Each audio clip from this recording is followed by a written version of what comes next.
Good morning. Today we'll discuss a different topic. We'll study the power of the word. And specifically today, we will study the power of God's word. So what are words? Words are verbal expressions of what goes on in our minds and in our hearts. Before reading and writing came in this world, the people held the word, the spoken word, as very important. They did their business transaction, their legal things, their arrangements, their marriages, and everything else by the spoken word. And the people were people of integrity who kept to their word.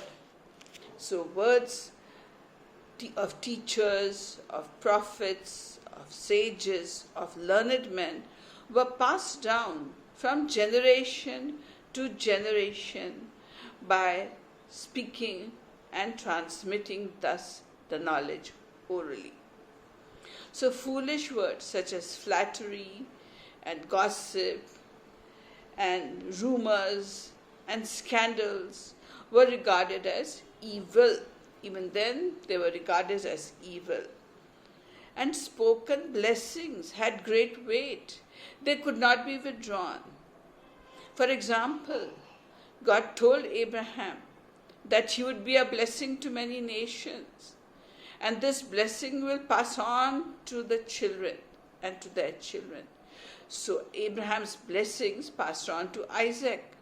Now Isaac had two sons, twin sons. The name of the elder one was Esau and the name of the younger one was Jacob. So Isaac passed on the blessings of Abraham to Jacob, and they all came true. And Jacob in his old age passed on Abraham's blessings to his 12 sons, and they also came true. They could not be withdrawn. So God spoke to Moses directly, face to face. And the first 5 books of the Bible are written by Moses. They are written because Moses underwent great training in the Pharaoh or the king of Egypt's house. He was trained in their literature, in their reasoning, in their writing, and in everything. So Moses wrote down the first 5 books of the Bible. So now we come to our topic of today, the power of God's word. So God's word has the power to create. In the book of Genesis, the first book of the Bible, and chapter 1, in verse 3, God said, "Let there be light." So God released the word of creation from his mouth, and there was light. Then God said, "Let there be a vault between the waters to separate waters from water." So God made the vault separated from the water under the vault from the water above it. And the vault he called sky. After that, God made the earth and separated the water, and the land was made. All by speaking the word. And then God said, or God released the word, saying, "Let there be plants and seed-bearing trees and fruit-bearing trees." He released the word, and the earth was filled with trees, each according to its own kind. Then God said, "Let there be lights in the heavens." God released the word, and the sun, moon, stars, and the universe came into being. After that, God said, or he released the word, he said, "Let there be water life, water in the seas. Life in the seas." And the sea creatures came to be being. Then God released the word. He said, "Let there be birds that fly in the sky, and different kinds of birds came into being. And then God said, let there be animals and cattle and all the land, animals on the land. And it came to be. So God's words are creative. The Bible says that God made everything out of nothing. And if we believe that in their hearts, that is called faith in God. So God's words are creative. Then how did He make man?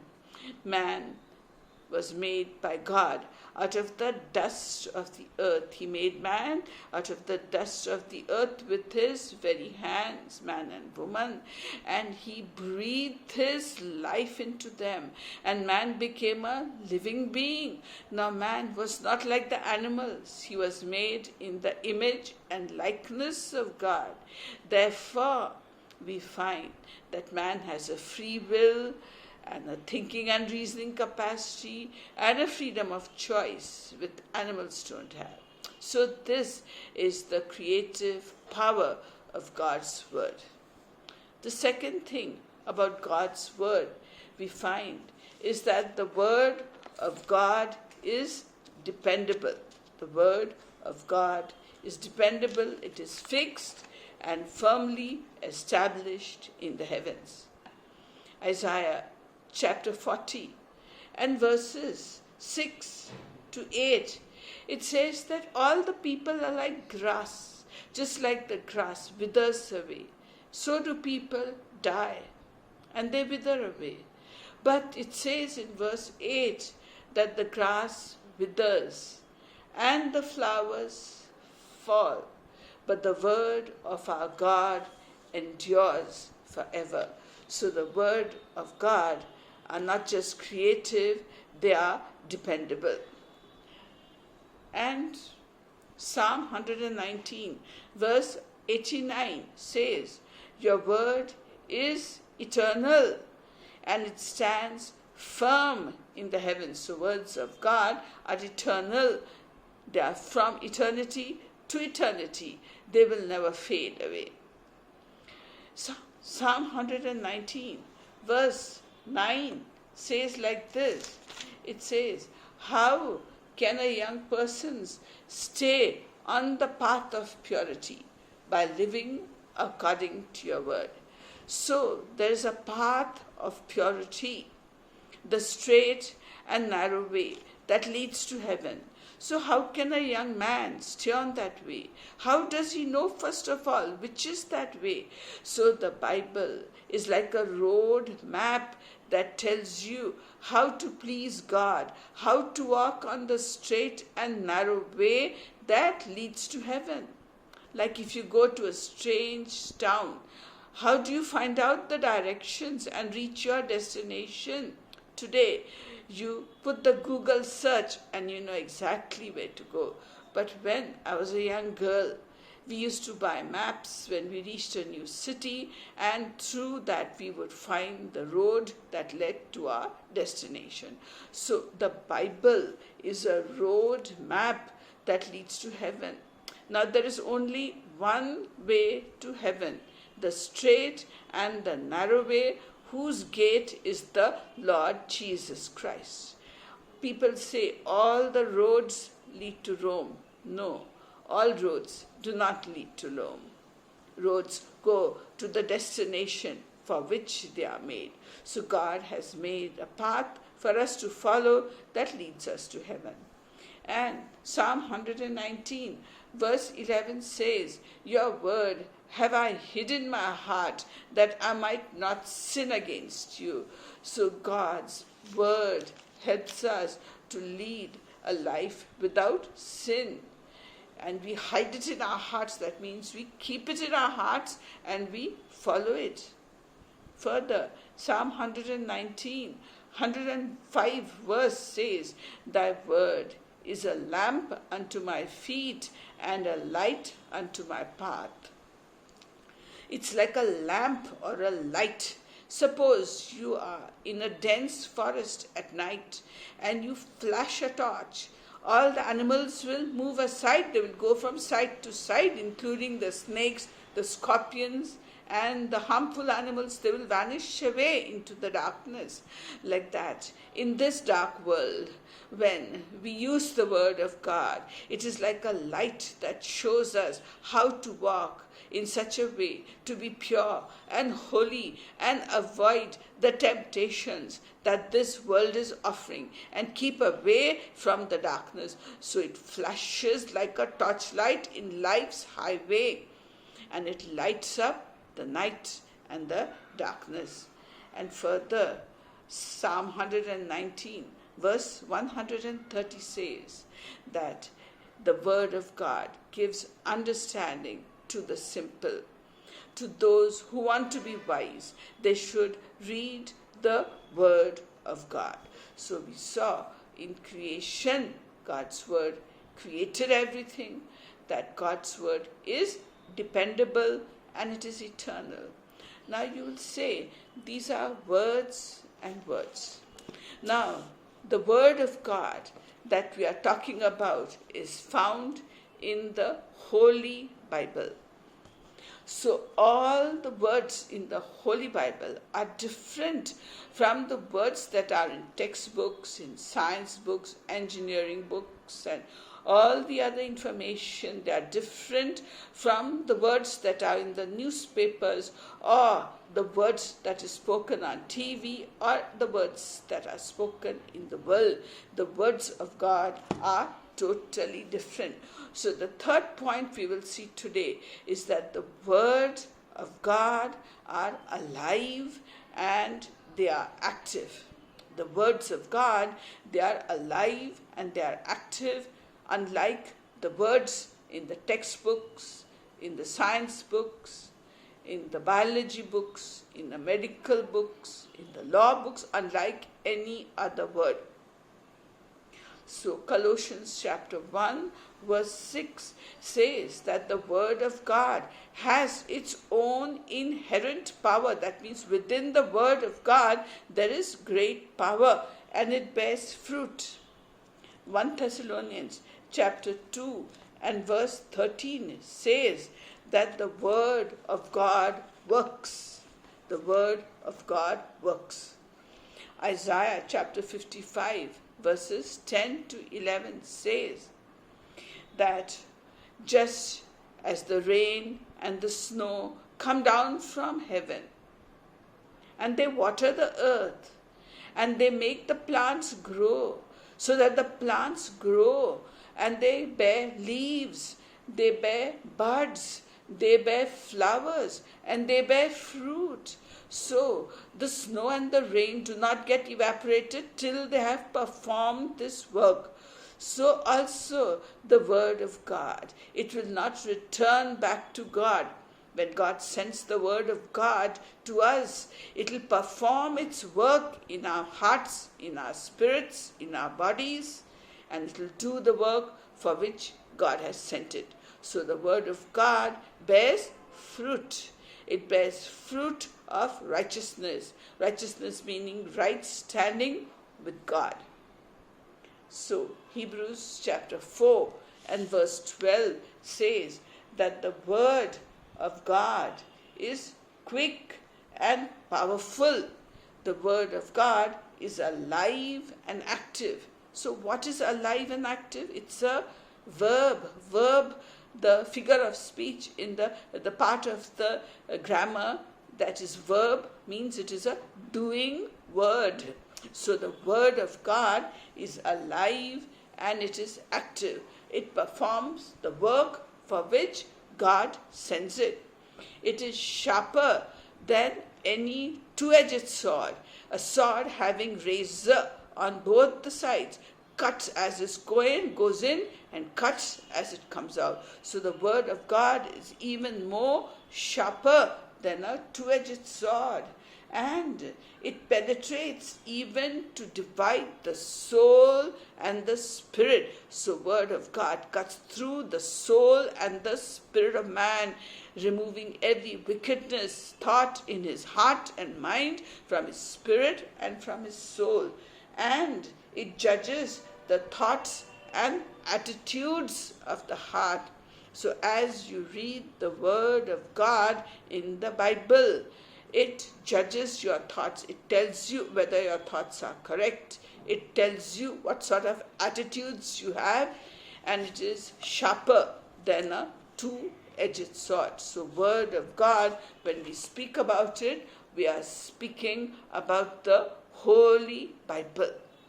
Now, some people say that the Bible has two parts. One is called the Old Testament and one is called the New Testament. New Testament started with the birth of Christ, and the Old Testament is the words of God the Father, His dealings with people. It deals with history, it deals with prophets, it deals with laws of God and many other things. So they believe that before Jesus, all what happened is not important. So let us see what the Bible says. In 2 Timothy chapter 3 and verse 16 and 17, the Word of God says that all scripture means the whole Bible, the Old Testament and the New Testament. So it says that all scripture is inspired by God. That means it is God breathed.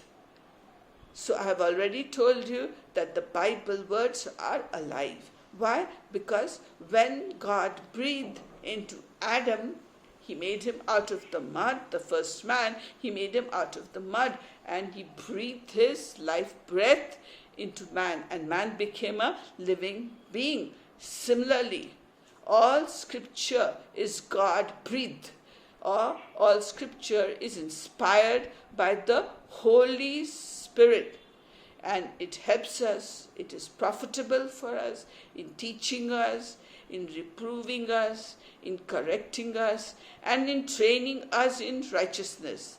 All scripture, that means the whole of the Bible, the whole of the Bible, the Old Testament and the New Testament, it is inspired by God.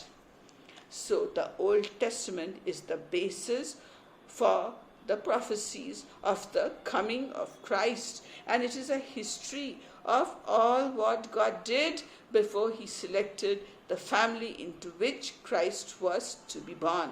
So all the scripture is God breathed. Now you will say, how did Holy Spirit inspire the Word of God? So Father, Son and Holy Spirit form one God. There is only one God. The Bible says in Deuteronomy chapter 6 verse 4, it says, "Hear, O Israel, the Lord our God, the Lord is one." So God is made up of three personalities. God the Father, who was there in creation and is still there in the New Testament and is existing always. God the Son, the Lord Jesus Christ, who was there in creation and was there in the Old Testament and also was born as a human being through a Virgin Mary in the New Testament. And God the Holy Spirit was there in creation and is there throughout the Bible. So God, Holy Spirit inspired about more than 40 authors. It came upon them, it indwelt them, and it told them what to write. So human beings wrote the Bible with the inspiration of the Holy Spirit God. Now Father, Son and Holy Spirit are equally God, with equal qualities and equal everything, and they form one God. So God the Holy Spirit would come upon the writers of the Bible and inspire them and tell them what to write. The human beings just wrote it down. So all scripture is God breathed. Now 2 Peter chapter 1 verses 20 to 21 further elaborates this point. It says, "Above all, you must understand that no prophecy of the scripture came about by the prophet's own interpretation of things. That means the person who wrote down the books of the Bible didn't write out of his own imagination, but the Holy Spirit came upon him and made him write. So the writer of the Bible is writer of the Bible. There are more than 40 authors, not authors, 40 writers of the books of the Bible. So the Holy Spirit came upon them, and with the Holy Spirit inspiration, they wrote the books of the Bible, and not from their own imagination. For prophecy never had its origin in the human will, but prophets, though human, spoke from God as they were carried along by the Holy Spirit. So the prophets and the people who wrote the Bible, they were filled with the Holy Spirit, who inspired them to write what is written in the Bible. So there are 66 books in the Bible and more than 40 people who wrote it down. So those who did not know writing would say, when the Holy Spirit came upon them, they would say the prophecy or the words of the Bible, and somebody else would write it down. So the whole of the Bible is inspired by the Holy Spirit, and it is alive and it is quick and powerful. So what have we seen today? We saw that words are very important, but the words of God are first of all used in creation. The words of God have creative ability. Secondly, we saw that the words of God are dependable. Just as man is born and dies, and flowers and grass dry up and die, the word of God abides forever. And we saw that it is a light unto our feet and a lamp unto our path, showing us the way to reach heaven and to have ultimate place living and ruling in heaven with God. And thirdly, we saw that the words of God are alive and active and powerful, and they have their own inherent power, and they bear fruit, and they accomplish what they are supposed to do. So what are they going to accomplish? The word of God works in our hearts and in our minds, and it slowly, very slowly transforms us to have the mind of Christ and to be Christ-like, and therefore be righteous, and therefore be in right terms with God. So this is what we saw today, the first part of the power of words. And today we saw the power of God's word. So may these words grow in your heart, and may you be blessed. God bless you. In Jesus' name, amen.